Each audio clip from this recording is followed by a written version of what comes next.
Hello friends.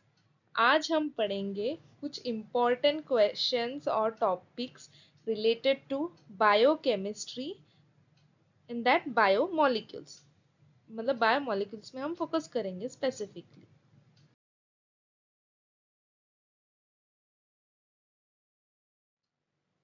तो what are biomolecules? तो biomolecules क्या होता है? They are the essential organic molecules okay, which are involved in the maintenance and metabolic process of living organisms। मतलब जो living organism के लिए जो भी मॉलिक्यूल्स रिक्वायर्ड है फॉर देयर बॉडी। ओके, तो बॉडी क्या करता है? मेटाबॉलिज्म करता है और मेंटेन करता है बॉडी। तो जो उस मॉलिक्यूल्स को क्या बोलते हैं? हम बायोलॉजिकल मॉलिक्यूल्स और बायो मॉलिक्यूल्स। जैसे कि कौन से ऑर्गेनिक मॉलिक्यूल्स हो सकता है? Carbohydrates, proteins, lipids, nucleic acids. So ये है different 4 different types of biomolecules जो हम पढ़ेंगे इसमें। तो ये चारों भी टॉपिक मोस्ट ऑफ इम्पोर्टेंट है इन बायोमोलिक्यूल्स। तो पहले हम स्टार्ट करेंगे डेफिनेशन ऑफ कार्बोहाइड्रेट। क्या है डेफिनेशन कार्बोहाइड्रेट के? सो कार्बोहाइड्रेट क्या होता है? एक मैक्रो मॉलिक्यूल है। Means it composed of many molecule. Macro large molecule. Macro means what? Large. Composed of large macromolecule of carbon, hydrogen and oxygen at their chemical level। Okay, तो इसके general formula जो होता है वो है CnH2ON। Okay, सो CnH2nON ऐसे general formula होता है जिसमें कार्बन भी है, हाइड्रोजन है, ऑक्सीजन है। अभी आगे जो है क्लासिफिकेशन ऑफ कार्बोहाइड्रेट्स, इसके जो डिटेल्ड वीडियो है इन बायोमोलिक्यूल्स कार्बोहाइड्रेट, जो वीडियो उसमें मैंने पूरा एक्सप्लेन किया है ओवरऑल कार्बोहाइड्रेट्स जो कि है मोनोसैकेराइड, डाइसैकेराइड, ओलिगोसैकेराइड, पॉलीसैकेराइड और हर एक के डिफरेंट टाइप्स और एग्जांपल्स उस वीडियो में हम पढ़े। आगे हम देखेंगे function of carbohydrate. So what are the functions of carbohydrates, why it is necessary for our body. The main function क्या है कार्बोहाइड्रेट का? क्या प्रोवाइड करता है? Energy and food to the body. Okay, it provides energy and food to the body and to the nervous system. तो पूरा nervous system means full our brain works on the food that we have or the energy that we have, so it's connected with the body and directly to the nervous system। second function is it is involved in किसमें? Fat metabolism में involve होता है carbohydrate to prevent what? Ketosis. तो ketosis prevent करते हैं carbohydrate. और next function है in it inhibits the breakdown of proteins. Okay, तो प्रोटीन के ब्रेकडाउन को स्टॉप करता है, इनहिबिट करता है फॉर एनर्जी। क्यों? क्योंकि ये कार्बोहाइड्रेट क्या है? प्राइमरी सोर्स ऑफ एनर्जी, क्योंकि the main primary source of energy carbohydrate है। फिर आता है प्रोटीन्स, फैट्स, लिपिड्स, ये सब। तो कार्बोहाइड्रेट क्या स्टॉप करता है? प्रोटीन के ब्रेकडाउन को। फिर आगे का फंक्शन है कार्बोहाइड्रेट में क्या है? ज्यादा से ज्यादा फाइबर रहता है, they are rich in fibre. तो ये क्या कर सकता है? It prevents from constipation in stomach. Now next function क्या है? It also helps in development of the immune system, मतलब बॉडी की इम्यूनिटी को बढ़ाता है। Okay, carbohydrate. Now next is carbohydrate deficiency diseases. तो कौन से, अगर कार्बोहाइड्रेट बॉडी पे कम होगा या if you don't get enough carbohydrate, carbohydrate कम मतलब शुगर लेवल कम हो गया बॉडी का। तो बॉडी में शुगर लेवल कम कैसे चेक करते हैं? In the blood. In the blood if the level of sugar is low और नॉर्मल रेंज से अगर कम होगा, मतलब नॉर्मल रेंज कितना है? 70 to 99 mg/dl। ओके, तो क्या होता है? हाइपोग्लाइसेमिया होता है। Means low carbohydrate it causes hypoglycaemia. तो बॉडी में क्या होता है? फैट बर्न होना स्टार्ट होता है हाइपोग्लाइसेमिया कंडीशन में and this lead to ketosis. तो कुछ सिम्टम्स है हाइपोग्लाइसेमिया के। क्या हुआ है? Hunger, shakiness, dizziness, confusion, difficulty in speaking, feeling anxious और weak etcetera. These are some symptoms of ketosis, जैसे कि mental fatigue हो सकता है, bad breath, nausea and headache, painful swelling of the joints। तो ये सारे symptoms हैं kidney stones, okay, in severe ketosis। तो ये सारे होता है due to the deficiency of carbohydrates. देखेंगे next part, next organic compound biomolecule जो है प्रोटीन। तो प्रोटीन मतलब क्या होता है, इट इज अ बायोमोलिक्यूल। तो ये भी है एक मैक्रोमोलिक्यूल है, मतलब लार्ज बायोमोलिक्यूल है। तो इसमें क्या होता है, इट कंप्राइज ऑफ वन और more long chain of amino acid. तो जो chain long chain of amino acid residue से जो बना है वो है proteins. So some examples are egg, meat, pulses, milk and milk products, fish etcetera. ये सारे फूड प्रोडक्ट्स में प्रोटीन्स ज्यादा अभी इसमें क्या, तो अमाइनो एसिड क्या होता है, तो ये है general structure of amino acid. तो तुम यहाँ देख सकते हो कि कार्बन सेंटर में है, ओके, हाइड्रोजन टॉप ऊपर दिख रहा है हाइड्रोजन, और डाउनवर्ड पोजीशन मींस नीचे जो है साइड चेन है आर। तो लेफ्ट साइड में देखोगे अमाइनो ग्रुप है NH2, और COOH राइट साइड में है, उसको क्या बोलते हैं, कार्बोक्सिल ग्रुप। तो ये अमाइनो एसिड किससे बना है, सेंटर में C, then H up, R down, NH2 to left, COH to right. This is a general structure of amino acid. और amino acid में there are 20 different forms of amino acids that indicates with 3 letter symbol and 1 letter symbol। मतलब हर एक amino acid को 3 letter symbolic form पे भी लिख सकते हैं, 1 लेटर सिंबल फॉर्म पे भी लिख सकते हैं। तो अमाइनो एसिड कुछ यहाँ पे दिया हुआ है, alanine, arginine, asparagine, aspartic acid, cysteine, glutamic acid, glutamine, glycine, histidine, isoleucine, leucine, lysine, methionine, phenylalanine, proline, serine, threonine, tryptophan, tyrosine, valine. तो इसमें से कोई भी अमाइनो एसिड तुम याद रखो, उसके कुछ याद रखो। Now protein classification. तो प्रोटीन मॉलिक्यूल्स यहाँ पे डिवाइड किया जाता है इनटू 2 डिफरेंट फॉर्म। तो कि एक है fibrous protein and the second type is globular protein. Fibrous protein क्या होता है, इनसॉल्युबल और एलोंगेटेड रहता है, क्योंकि एलोंगेटेड स्ट्रक्चर है और इनसॉल्युबल है। ग्लोबुलर प्रोटीन क्या रहता है, दे आर कंपैक्ट और सॉल्युबल रहता है।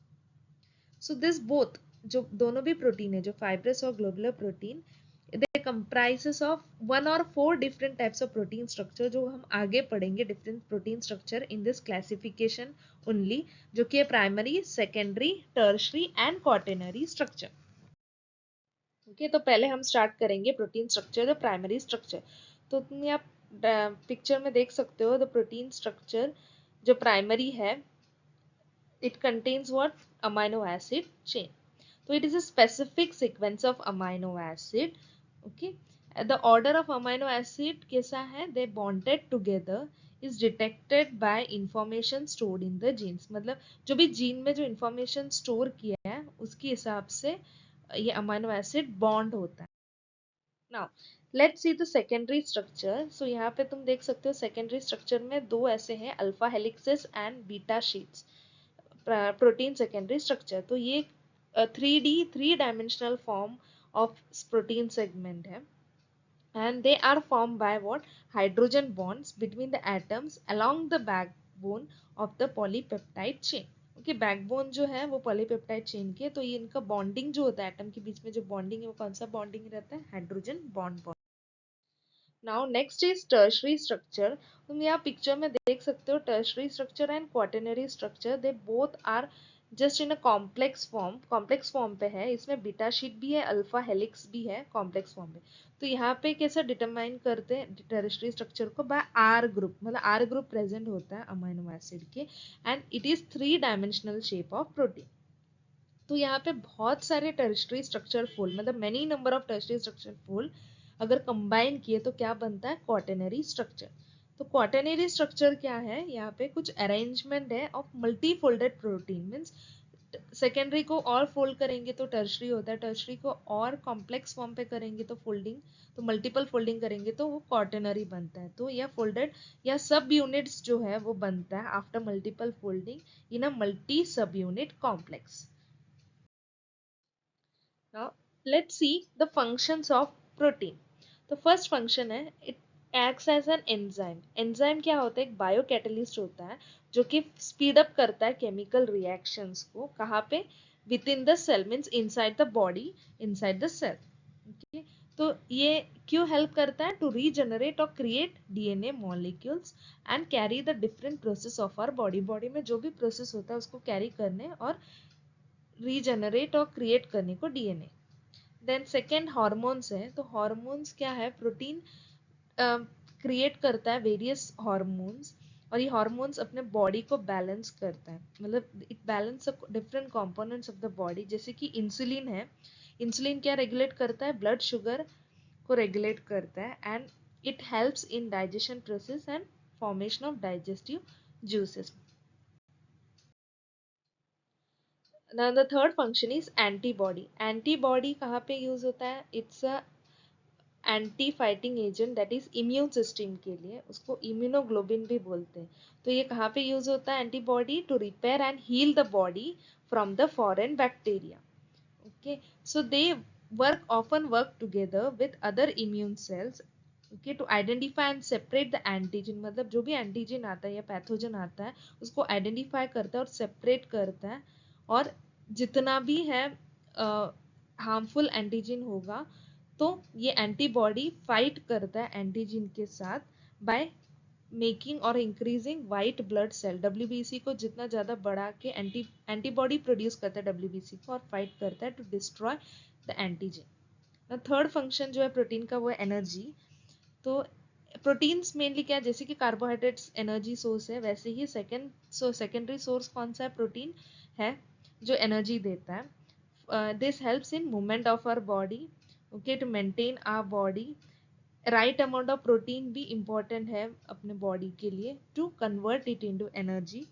सो protein when consumed in excess amount that में क्रिएट फैट। ज़्यादा प्रोटीन खाया तो फैट फॉर्म पे स्टोर हो सकता है in the end to become the, okay, there are some protein deficiency diseases, मतलब अगर there are two main syndromes, that is kwashiorkor and marasmus जो है, ये प्रोटीन अगर कम हुआ बॉडी में तो ये two different type of syndromes हो सकता है।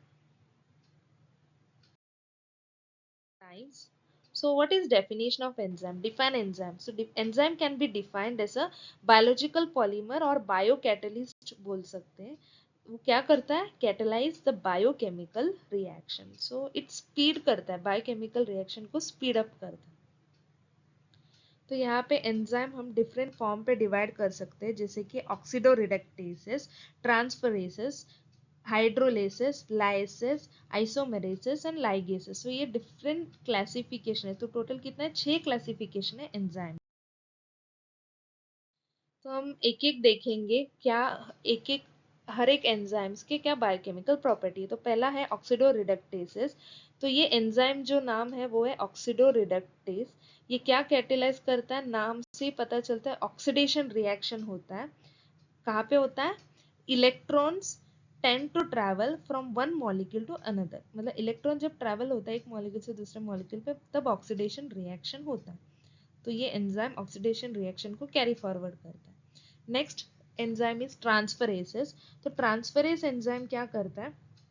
ट्रांसपोर्ट करता है। It helps in transport of functional group among the acceptor and donor molecule, मतलब एक्सेप्टर और डोनर के बीच में जो ट्रांसपोर्टेशन होता है फंक्शनल ग्रुप के, तो वो ट्रांसफरेस एंजाइम ट्रांसपोर्ट करता है। ओके, नेक्स्ट एंजाइम है हाइड्रोलेसिस। तो हाइड्रोलेसिस मतलब क्या है? Hydrolytic enzymes. Okay, hydro means related to water. तो हाइड्रोलिसिस रिएक्शन जब होता है, कोई भी केमिकल रिएक्शन हो या बायोकेमिकल रिएक्शन हो, तो वहाँ पे वाटर ऐड करते to cleave the bond. By adding water bond को क्लीव करते एंड हाइड्रोलाइज होता है। Okay, hydrolysis. Cleave means what? Breaking of bond. Water को ऐड करके वो बॉन्ड को ब्रेक करना, that is hydrolysis, breaking using water. Next enzyme is lyases. Lyases में क्या होता है? क्या क्या ऐड करते हैं? वाटर, कार्बन डाइऑक्साइड और अमोनिया ऐड करते अक्रॉस वेयर डबल बॉन्ड और eliminate this to create a double bond. एक तो ऐड करते नहीं तो फिर एलिमिनेट करते to create a double bond. Then isomerases enzyme क्या है? इसमें क्या कैटेलाइज करता है? Structural shift present in the molecule को कैटेलाइज करता है and that's causing the change in the shape of the molecule, मतलब structural shift of the molecule को कैटेलाइज करता है। Next is ligases. तो ligase enzyme are known to charge the catalysis of the ligation process, charge up करता है, okay, to the catalysis of the ligation. Next will study the mechanism of enzyme reaction. तो mechanism यहाँ पे overall हम form करेंगे is based on activation energy. तो activation energy क्या होता है, if there are any two molecules, अभी एक रिएक्शन में दो मॉलिक्यूल होता है, दो मॉलिक्यूल क्या होता है, कोलाइड होता है। So any two molecules have to collide for the reaction to occur along with the right orientation and sufficient form of energy. तो दो मॉलिक्यूल अगर कोलाइड होना है तो वो कोलाइड होने के लिए some amount of energy is required. तो वो जो एनर्जी है जो दो मॉलिक्यूल के बीच में है to overcome the barrier of the reaction, so this energy is activation energy. Now, enzymes also should have active site. Active site होना चाहिए enzyme पे। क्यों? क्योंकि एक एक्टिव साइट क्या होता है, एक पार्ट होता है वो एंजाइम या मॉलिक्यूल के, जिसमें एक पर्टिकुलर शेप होता है, डेफिनेट शेप होता है, और एक फंक्शनल ग्रुप उस शेप के अंदर जाके बाइंड होता है। तो उस फंक्शनल ग्रुप को क्या बोलेंगे, रिएक्टेंट। ओके, रिएक्टेंट के फंक्शनल ग्रुप जाके बाइंड होता है उस शेप के अंदर, बराबर फिट होता है, लाइक अ की एंड लॉक मॉडल। तो द मॉलिक्यूल क्या होता है, एंजाइम पे जाके बाइंड होता है, तो तब उसको क्या बोलते हैं, सबस्ट्रेट। तो सबस्ट्रेट और एंजाइम एक साथ क्या बोलते हैं उसको, इंटरमीडिएट रिएक्शन बोल सकते हैं with low activation energy without any catalysis. तो हम यहाँ कंसिडर करेंगे अगर दो रिएक्टेंट यूज किए, रिएक्टेंट 1 प्लस रिएक्टेंट 2, क्या मिलेगा, प्रोडक्ट मिल सकता है, तो फाइनल प्रोडक्ट। तो इसके बीच में कुछ इंटरमीडिएट बनता है, तो वो क्या है, रिएक्टेंट 1 प्लस एंजाइम। रिएक्टेंट 1 पे एंजाइम ऐड किया तो इंटरमीडिएट बनता है, और जो इंटरमीडिएट मिला वो इंटरमीडिएट प्लस रिएक्टेंट 2 फाइनली क्या देते, product plus enzyme. Now this is the mechanism of enzyme reaction. जो भी हमने यहाँ पे रिएक्शन पीछे एक्सप्लेन किए उसी के डायग्रामेटिक रिप्रेजेंटेशन है। तो तुम यहाँ देख सकते हो पहले फर्स्ट लेफ्ट साइड में, ओके, जो 1 नंबर जो दिख रहा है रेड कलर के वो सबस्ट्रेट है, ओके। नंबर 2 जो दिखा है वो एक्टिव साइट है, मतलब कोई शेप है। तो सबस्ट्रेट और एक्टिव साइट की जो शेप थोड़ा बहुत सिमिलर है ताकि उसके अंदर फिट हो। और 3 जो दिखा है वो एंजाइम है। तो ये पूरा फिट होने के बाद अंदर एक्टिव साइट पे जब फिट होगा तो क्या मिलता है, एंजाइम सबस्ट्रेट कॉम्प्लेक्स। तो वो है diagram numbering 4, that is enzyme substrate complex. आगे हम पढ़ेंगे डेफिनेशन ऑफ लिपिड्स। तो लिपिड्स में डिफाइन लिपिड अगर पूछे तो क्या लिखोगे, lipids are organic compounds that contain, क्या क्या रहता है उसमें, hydrogen, carbon and oxygen atom which form the framework for the structure and function of the living organism. तो ये भी है एक basic form of organic compound है that comes after carbohydrate and after the proteins. तो ये है lipid के डायग्रामेटिक रिप्रेजेंटेशन। तो कि लिपिड कौन से फॉर्म पे, बाय लेयर फॉर्म पे है, ऊपर और नीचे जो डाउनवर्ड अपवर्ड फॉर्म पे वो वाटर है। तो पोलर हेड दो एंड्स पे है और बीच में नॉन पोलर टेल है। तो लिपिड के क्लासिफिकेशन अगर देखें तो lipids are classified into simple lipid and complex lipid. तो सिंपल में कौन से आते हैं, lipids, fats and waxes. Fats मतलब oils are the fats in the liquid state, जैसे कि ester of fatty acids with glycerol and oils are fats in the liquid state. Waxes जो है ester of fatty acids with higher molecular weight monohydric alcohols, so they are the waxes. तो ये दोनों simple lipids में आते हैं। और complex lipid में अगर बोले तो इसमें क्या होता है, addition of alcohol and fatty acid is complex lipid. तो फर्स्ट क्लासिफिकेशन है उस फर्स्ट टाइप जो कॉम्प्लेक्स लिपिड के, वो फॉस्फोलिपिड है। तो this are the lipid containing in addition to fatty acid and alcohol and phosphate group, they frequently have nitrogen containing bases and other substituents. For example, glycerophospholipids, the alcohol is glycerol, and in sphingophospholipid the alcohol is sphingosine. तो यहाँ पे 3 compounds added है, fatty acids, alcohol, phosphate. उसके अलावा कोई nitrogen containing bases भी as a substituent add करते हैं। Second type is glycolipid. So glycosphingolipids भी बोलते हैं इसको। तो लिपिड्स कंटेनिंग क्या होता है उसमें? फैटी एसिड रहेगा, स्पिग्नोसिन रहेगा and carbohydrate. Third, there are other complex lipids like sulfolipids and aminolipids. Lipoproteins may also be placed in this category as well. Other complex form. तो दो या दो से ज्यादा कॉम्बिनेशन ऑफ लिपिड्स हो या कंपोनेंट्स हो तो उसको बोलते हैं complex lipids. Now let's see next the function of lipids. तो फर्स्ट फंक्शन है कि ये प्रॉपर फंक्शनिंग करता है बॉडी का. तो fats is the correct amount in the correct amount are necessary for the proper functioning of our body. Mainly fat soluble जो vitamins है वो किसके साथ associated है? They are associated with the fats in our body that can be easily absorbed. Okay, effectively absorb करता है body. तो है fat soluble vitamin. They also provide insulation to the body. They are an efficient way to store energy for kids. So this was all about the biomolecule topic. Hope you like this video. Thank you.